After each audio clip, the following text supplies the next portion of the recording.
7:13 de la mañana. Sigue con nosotros el diputado Stalin González, con quien reanudamos la conversación luego de esta cadena de radio y televisión. Diputado, 2018, un año electoral, el presidente de la República ha reiterado en varias oportunidades que ya está listo. Desde algunos voceros del Partido Socialista Unido de Venezuela pues han destacado que él es el candidato a la reelección, pero está lista la oposición para asumir una contienda electoral, porque incluso hay rumores de que pudieran adelantarse y se habla por parte de la oposición de primarias, y para las primarias no hay fecha, por lo menos no por ahora. Sí, mira, este es el país que estamos. Yo creo que es un país que está ansioso de la elección, ansioso del cambio político, de poder salir de esto, porque todos entendemos que Maduro es el responsable de la crisis de lo que hoy estamos viviendo los venezolanos. Y que la unidad, una elección, y creo que hay tres factores fundamentales, no son todos, pero uno, tener un candidato. Hay un acuerdo de la unidad que debe ser por primaria. Eso no quiere decir que podamos transitar el camino de buscar un acuerdo y buscar un candidato de consenso. ¿Por qué no se ha anunciado la fecha? Porque no sabemos la elección de la fecha presidencial. ¿Y si los madruga el CNE? Nosotros ahí hemos trabajado en distintos escenarios y hay un equipo que ha trabajado en el tema de las primarias, cuánto tiempo se necesita por organizar unas primarias, y en eso hemos avanzado bastante. Lo otro es el tema del programa, un programa, bueno, ¿cuál es la idea de país que queremos? ¿Cuál es el país que todos queremos? ¿Cuál es el país del progreso, el país de oportunidades, donde las cosas funcionen? Y eso también está muy adelantado, además siempre ha sido un trabajo que ha mantenido la mesa sobre ver las distintas propuestas, los distintos aspectos que hay en el país. Y lo otro es tener una organización que pueda, yo le digo, una organización que pueda vencer al Estado venezolano. Nosotros no estamos enfrentando al PSUV, estamos enfrentando al Estado venezolano, a la Fuerza Armada, que son parte de esa elección. O sea, al final ellos son la maquinaria electoral del gobierno de Maduro, y a eso también hemos ido trabajando. Creo que la semana que viene es una fecha importante para la unidad, 23 de enero, son 60 años que se cumplen de la democracia en Venezuela, y que van a haber anuncios importantes de la unidad, en los voceros de la unidad sobre esos temas. Pero yo creo que aquí lo más importante es que los venezolanos no perdamos la esperanza. Aquí el gobierno ha tratado con todo lo que ocurre de decir, de tratar de poner en el ambiente que esto no va a cambiar, que es imposible, que por la vía de los votos no vamos a salir nunca de esto. Y yo creo que nosotros no podemos perder la esperanza. Si hay una cosa que hoy tenemos que luchar es por tener esperanza, es por luchar por el país que todos queremos. Hoy yo entiendo al que hoy quiere irse del país, lo entiendo perfectamente. Incluso mi hermana se fue del país, ingeniero en petróleo, y no conseguía trabajo en un país petrolero, pero ahora nosotros no tenemos por qué regalarle el país a estos señores. Estos lo que tienen que irse son ellos, los que acabaron con este país son ellos, acabaron con PDVSA, acabaron con la producción nacional, acabaron con la seguridad, acabaron con toda la calidad de vida de nosotros, nos hicieron cada día más pobres. Los que tienen que irse son ellos. Nosotros no podemos regalar espacio. ¿Que es difícil? Sí, pero tenemos que enfrentar ese reto. Diputado, pero ¿cómo levantar la imagen de la oposición? Porque ciertamente hay un descontento con el gobierno, uno lo puede recoger en la calle, en el supermercado, donde quiera que uno esté. Las personas se quejan porque no tienen calidad de vida, porque no les alcanza la plata para comprar la comida, porque no hay medicinas, pero hay un descontento con la oposición. A través de la mesa de diálogo pues se ha escuchado también que la oposición le hace juego al gobierno, que son complacientes, que están negociando al país y que no tienen proyecto. Entonces, ¿cómo levantar la credibilidad hacia líderes de la oposición? Porque también es una realidad que Óscar Pérez representaba una esperanza quizás para pocas personas, pero la gente creía que él pudiera liberar a Venezuela, porque lo llegué a escuchar. Entonces, sí, bueno, ayer hablamos de eso, ¿no? Yo creo que el tema de Óscar Pérez, hay que hacer la investigación, todo lo que ocurrió y el lamentable hecho, y cómo el gobierno usó a la Fuerza Armada, equipo militar, para acabar con la vida de 7 personas. Y hay un tema de fondo, que es ese. O sea, al final Óscar Pérez representa una esperanza para un grupo de personas. ¿Por qué? Porque hay una crisis de la política en Venezuela. Una crisis de la política y de los políticos en general. No es un tema del amor. La gente no cree en el gobierno, hay una falta de credibilidad en la unidad, y a eso tenemos que darle una respuesta. Y la respuesta, hoy estamos trabajando en un programa. Yo no creo, y el que me conoce sabe que yo siempre he dicho, y no creo que esto sea una lucha de un tema de edades y de jóvenes, pero sí debe haber una renovación de la dirigencia de la unidad, debe haber una renovación, un nuevo aire, debe ampliarse la mesa. Yo creo en los partidos, siempre he sido un militante del partido, que tengo 14, 15 años, milito en un partido, creo en los partidos como una organización en la búsqueda del bien común, pero también debemos entender que hoy la realidad del país nos hace a que debemos abrir, escuchar otras voces. Se ha hecho esfuerzo. Ahora tenemos que dar un paso mucho más grande para que eso se incluya, y entender que no le podemos regalar este país al gobierno. Hoy el gobierno es minoría. El hecho que hoy la unidad pudiera no tener la mayoría de simpatizantes, todo el que esté en contra de Maduro no es militante de la unidad, para decirlo de alguna manera, todo el que no quiere a Maduro no es militante de la unidad, pero este país rompió con ese proyecto, el proyecto del gobierno de Maduro. Lo que nos hizo fue más pobres, lo que nos hace es vivir mal, no tener seguridad, no tener economía estable. El país rompió con ese proyecto. Ahora, bueno, ¿cómo hacemos para que la gente crea en el proyecto que hoy estamos construyendo? Y ese es el gran reto que hoy tenemos, ¿no?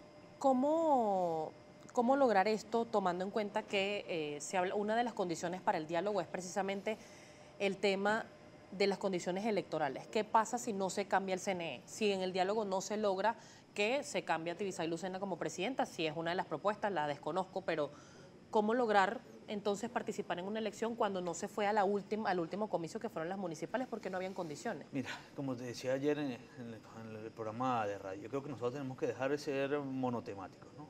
En términos de la negociación, el diálogo, el acuerdo, es un escenario, es un camino para lograr algo. Eso no quiere decir que renunciemos a los otros. Renunciar a poder luchar por tener un país mejor, a tener una calidad de vida digna, y eso significa a prepararnos a la par, a prepararnos para la elección, a la par de construir una organización, a la par de convencer a la gente del proyecto que hoy estamos representando y que queremos construir entre todos. Y yo creo que esas cosas hay que diversificarlas y que no tenemos solamente quedarnos pegados en el tema del diálogo. Ese es un camino y ahí hay una apuesta y ojalá que haya acuerdo. Y si no hay acuerdo tenemos que seguir en nuestro camino del cambio político y creemos en una elección, sí. Ahora hay que ver las condiciones, eso es totalmente hay que revisarlo, pero tenemos que prepararnos para eso, para que uno los escenarios. Entonces lo que no puede ser es que siempre es la protesta, la protesta, la protesta y olvidamos el resto. Es el diálogo, es el diálogo, es el diálogo, y entonces nos olvidamos de las cosas, del resto, ¿no? Entonces es como atendemos cada uno de esos caminos que nos va a llegar al final, que al final lo que queremos es que este país cambie, es que podamos tener oportunidades, que podamos vivir tranquilos, es que mi hija que hoy tiene 8 años pueda crecer en un país como crecimos todos de manera tranquila, caminar por las calles, poder sacar el teléfono en la calle sin que te roben, ir para el supermercado y comprar lo que quieras, que el dinero te alcance, poder ir a estudiar aquí en Venezuela, y si tienes la oportunidad de estudiar afuera, volver. Hoy lo que ocurre es que el que va a estudiar afuera no vuelve, y el que está aquí, que está pensando en irse, eso tenemos que cambiarlo, y para ello es el reto que tenemos como políticos, como dirigentes, de hacer las cosas distintas para que todos podamos tener la esperanza de vivir en este país. Diputado, hay participación de la gente a través de @primerapágina. Me permito leer para usted alguno de ellos. Le agradezco por favor respuestas lo más breve que pueda. Simeón Calamaris le dice: ¿está dispuesta la oposición a llevar la denuncia a nivel internacional? Las acusaciones de Reverol contra la MUD no ameritan retiro del diálogo, le preguntan. Mire, creo que la Asamblea Nacional está haciendo una investigación, la comisión se nombró ayer para dar la investigación sobre qué ocurrió en ese hecho, y cuando esté el informe se tomarán las acciones que tengan que tomarse. Jesús Eduardo Jaime le dice: el diputado debe definirse, ¿está de acuerdo con el terrorismo, sí o no? ¿Los funcionarios asesinados no tienen importancia? Es que yo no estoy a favor del terrorismo, nadie está a favor del terrorismo, pero debe haber una investigación de lo que ocurrió, ¿no?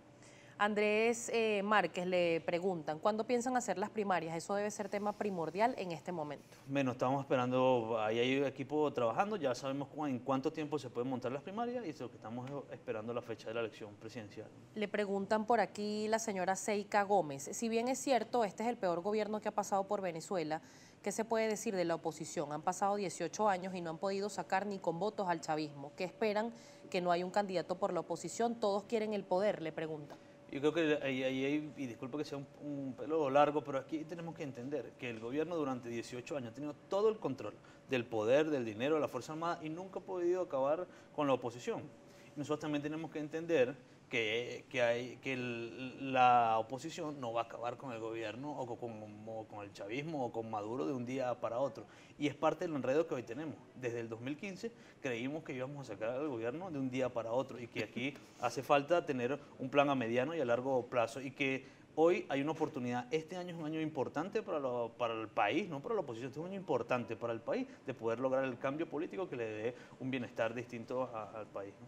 Gente organizada le pregunta: diputado, ¿cuáles han sido los logros de la Asamblea Nacional en estos 3 años de ser electos por el pueblo? El gobierno dice que ustedes están en desacato y los anuló. Mira, yo creo que hemos resistido durante 2 años y medio a todos los ataques del gobierno. En cualquier otro, aquí nosotros tenemos más de casi 2 años que no se recibe recursos en la Asamblea Nacional para mantener la Asamblea Nacional. El gobierno ha desconocido todas las leyes, informes y decisiones que hemos tomado, pero yo creo que logramos en que el país entiende que ahí hay un poder que fue electo por 14 millones de venezolanos, que además el gobierno creyó que así como maneja el poder y las instituciones en Venezuela iba a manejar todas las instituciones de manera internacional, y que todo eso que ha hecho en contra de la República, en contra de la democracia, en contra del voto, en contra de los ciudadanos, ha tenido repercusión internacional, y por eso hoy Venezuela, la comunidad internacional presiona a Venezuela para que retome el camino de la democracia. Quique Arteaga, diputado de Stalin, la Asamblea Nacional se pronunciará sobre la presentación inconstitucional de la memoria y cuenta del presidente ante la Asamblea Nacional Constituyente. Por otro lado, ¿qué pasará con los diputados de Amazonas? La Asamblea Nacional está en mora al respecto. Ayer nosotros hicimos un debate y bueno, y parte de eso es que Maduro no fue a la Asamblea Nacional, tiene 2 años sin ir a la Asamblea Nacional, incumpliendo la Constitución, no se entregan la memoria y cuenta. Los venezolanos no sabemos cuánto es el presupuesto, en qué se gastó, cómo se gastó, si es verdad las cosas que dice el gobierno, y ahí se está haciendo un examen exhaustivo sobre lo que ocurrió en el país y cómo se malgastó el dinero venezolano, cómo se llevó el dinero, la corrupción. Y con el tema de Amazonas, de la semana pasada hubo una petición de nuevo con ese tema y el presidente de la Asamblea remitió el caso a consultoría jurídica y esperamos por el informe para tomar la decisión. Tenemos que irnos, pero ¿es posible recuperar la institucionalidad en el país, tomando en cuenta que hay una Asamblea electa y hay una Asamblea Nacional Constituyente que opera básicamente de forma paralela? Sí, yo creo que ese es parte del gran problema que tenemos, y ahí tenemos que tener una apuesta de reconstruir este país, y la reconstrucción es por tener instituciones fuertes, instituciones sólidas que le den garantías al ciudadano de que va a haber instituciones que definan sus derechos, que hay un Estado que debe cumplir, que deben darse la seguridad jurídica para que Venezuela pueda haber, por ejemplo, producción nacional. Ese es el tema que tenemos que tener en el país, la reconstrucción de las instituciones en Venezuela para poder tener un Estado fuerte. Mientras más tú comparas con otros países, mientras más instituciones fuertes hay, mejor niveles de desarrollo hay, porque es la posibilidad y las oportunidades de poder desarrollarte como ser humano, como sociedad y como país. Diputado, un placer. No, gracias a ti. Conversamos con el diputado Stalin González, diputado de la Asamblea Nacional por la oposición de nuestro país. 7:25, toca repasar